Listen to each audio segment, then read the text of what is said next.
हमारा देश कैसा है?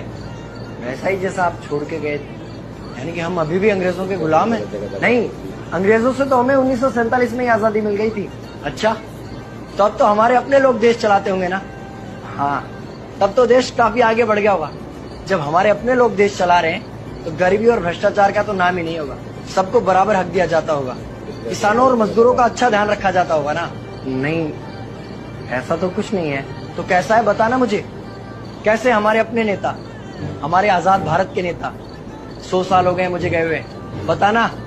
हमारे अपने नेता वो तो अपनी जेबें भरने में लगे हुए हैं। आने वाली 7 पीढ़ियों को नहीं बल्कि 700 पीढ़ियों को ना कमा कर खाना पड़े उस चीज के इंतजाम में लगे हुए हैं। तो तुम लोग क्या कर रहे हो और हमारे देश का युवा क्या कर रहा है? हम लोग तो इंस्टाग्राम पर रील्स देखने में बिजी हैं। यानी कि हमारी कुर्बानी का देश के लोगों पर कोई असर नहीं पड़ा। देश के लोगों में कोई देशभक्ति नहीं, कोई देश प्रेम नहीं। नहीं, ऐसा नहीं है। आपके लिए और देश के लिए बहुत प्रेम है भारत के लोगों के दिलों में। हर 15 अगस्त और 26 जनवरी को तिरंगा फहराते हैं, पूरे जोश के साथ भारत माता की जय बोलते हैं और आपकी डीपी भी लगाते हैं। और भारत और पाकिस्तान के क्रिकेट मैच के दौरान तो हमारी देशभक्ति पीक पर होती है। तुम इसे देशभक्ति समझते हो? तो फिर क्या है देशभक्ति? अगर तुम्हारी देशभक्ति समाज को सुधारने में, गरीबों को अच्छी शिक्षा या बराबर का हक नहीं दिलाती तो कोई काम की नहीं है तुम्हारी देशभक्ति। भ्रष्ट नेताओं और सरकार के खिलाफ आवाज उठाओ, लोगों को एकजुट करो।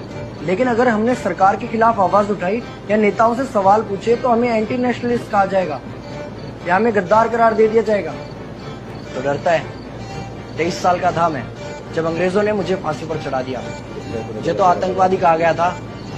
अगर अब नहीं जागे तो ये देश सोता रहेगा। ये सरकारें, ये नेता देश को बेच खाएंगे। इस भ्रष्ट सरकारी तंत्र से लड़ो। देश को क्रांति की जरूरत है। क्रांति यानी कि हमें हथियार उठाने होंगे, बंदूकें उठानी होंगी जैसे आपने उठाई थी। नहीं, हमारी क्रांति विचारों की थी। जब अंग्रेजी हुकूमत ने हमारी आवाज नहीं सुनी तो हमने और जोर से आवाज लगाई और अपने विचार रखे। और क्रांति केवल सत्ता को बदलने तक सीमित नहीं है, बल्कि इस भ्रष्ट अन्यायी तंत्र को जड़ से उखाड़ कर फेंकना है। पर ये होगा कैसे?